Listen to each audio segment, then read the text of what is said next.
Welcome to this commentary on Terminus SE, where we will have a great match between July and MaNa.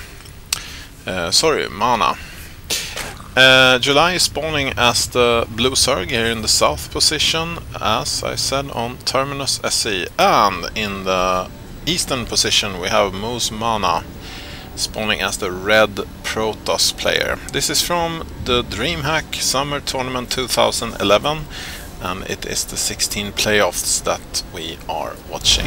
Game 1. And we see both players expanding their economy. And both players are now supply blocked. This is the first game I see of MaNa in some time. Not really sure I have seen him at all before. So I'm watching to see if there's any special things he is doing. But it looks like a normal build to me. Nice supply pylon and 13 supply perhaps. 13 supply gateway, okay. No extractor trick for July. See one probe moving around, watching for those Zerglings, and I guess he was watching for that Overlord actually, to see where he came from. Smart move. Look for the Overlord instead of looking for the Zerg base, that's faster. Gateway is soon finished. We see a spawning pool for July. Nothing special about that, but that means he's getting ready to produce those Zerglings.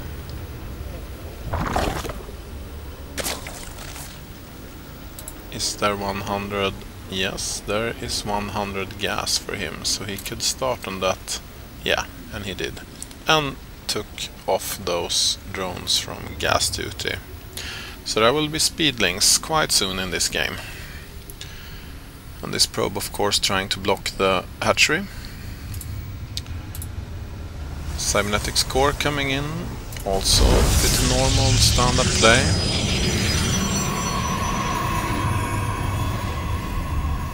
You see these Zerglings trying to chase away this probe, and of course succeeding by killing it.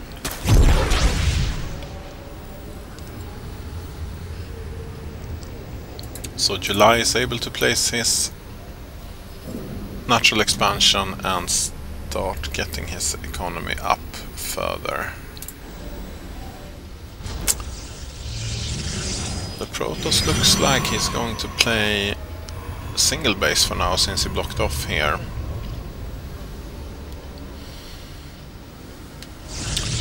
It's a bit hard to block off both here and here, of course.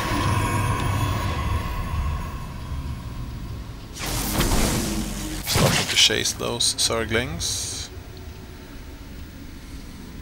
but so far not trying to block off here and getting that expansion, not just yet. Another gateway, warp gate technology being researched, nothing special there. July expanding his creep, nothing special. So far it's normal play for two players.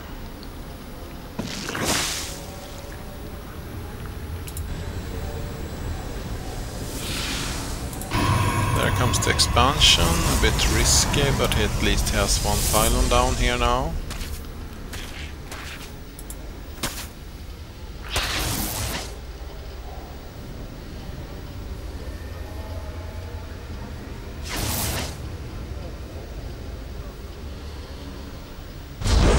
Cybernetics, no, Forge coming in, and that means he will place cannons here.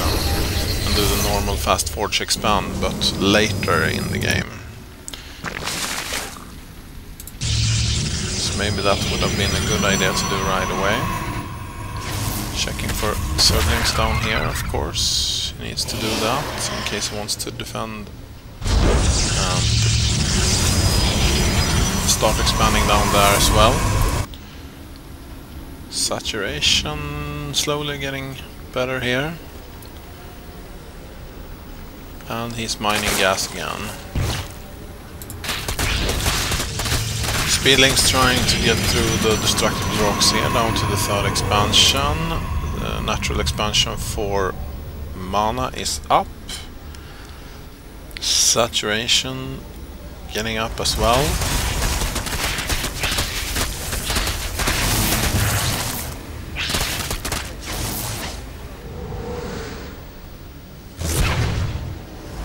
And one cannon might be enough for now.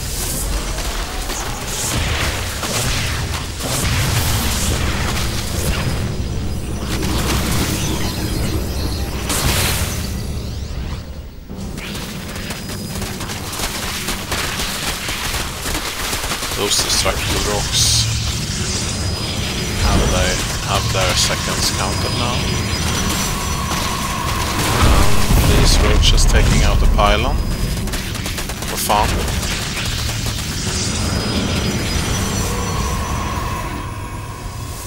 Hallucination Phoenix to check out what the Zerg is doing. Besides keeping map control, expanding and having a very fun time here. And yes, he has a third base already.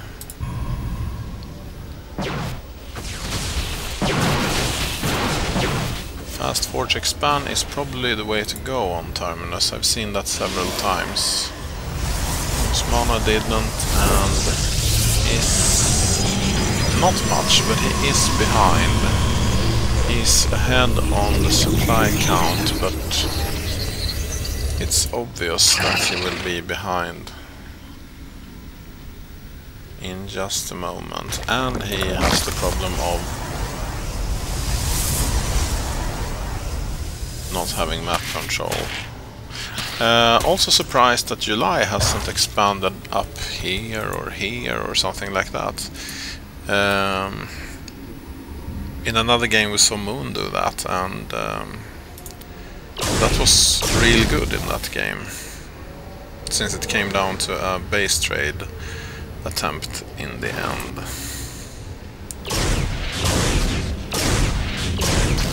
Damage being taken, since that only is a hallucination.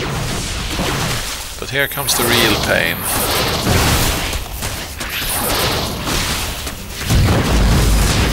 Those force field making the roaches come and attack single unit at a time.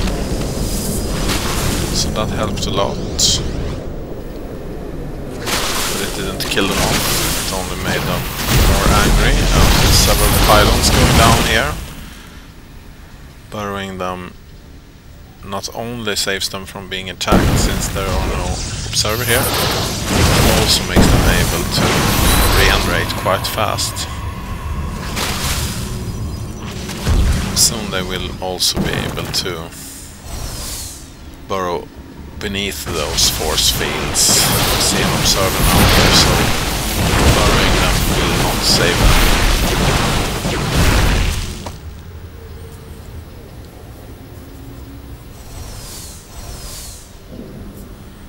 But as you can see, July is ahead, even though he lost those roaches. In supply count he is 15 ahead, even though he's losing even more troops here. And here comes his large army of Hydralisks. Hydras are real good at killing off stalkers, and sentries have very little to put up against Hydralisk, because the force fields can only put the army so much away from them. The range of the Hydralisks are quite good, 6 as you can see, and 6 foot stalkers. Temples have a range of 5, so they are as good when it comes to range fights. However, these stalkers will survive. The Sun army is not all here, because it's still being morphed in. And July lost too many units to put the pressure on.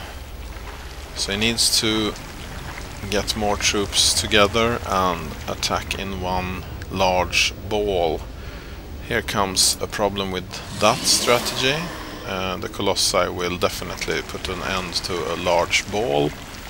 So he needs to spread out, and that will make it quite difficult to take out this Protoss death ball.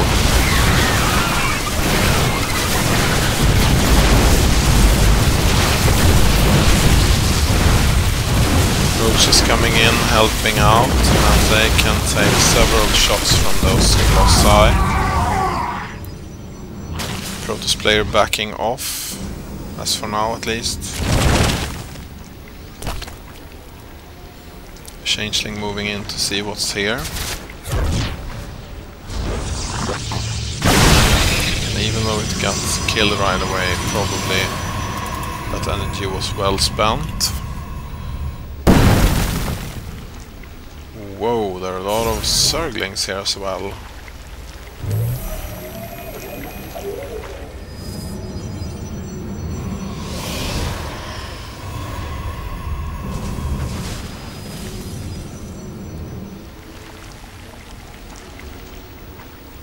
And of course we're waiting for the attack. Protoss units moving out. I don't know why the Zerg first backed off and then attacked. Okay, here comes the explanation. He has corruptors in the air. Now it's an even fight again, or rather a good fight for the Zerg. Those Colossi will go down if the numbers of corruptors are enough. I don't think it is just yet, but as you can see, both armies get heavy casualties. And the Zerg player is of course on the upper hand when that happens, since he is able to reinforce his troops so fast with those spawn larvae. No Zerg units left here, but only one Colossi and about 8 Stalkers. Now up to 9. 2 Colossi. Several roaches here. 14 of them. Coming more, even so. 17. And he's spawning more larvae, as you can see, and that means he can produce a lot of troops when he do. For now it seems like July is going roaches. Roaches only. Here comes the Protoss death ball shooting down overlords in its way.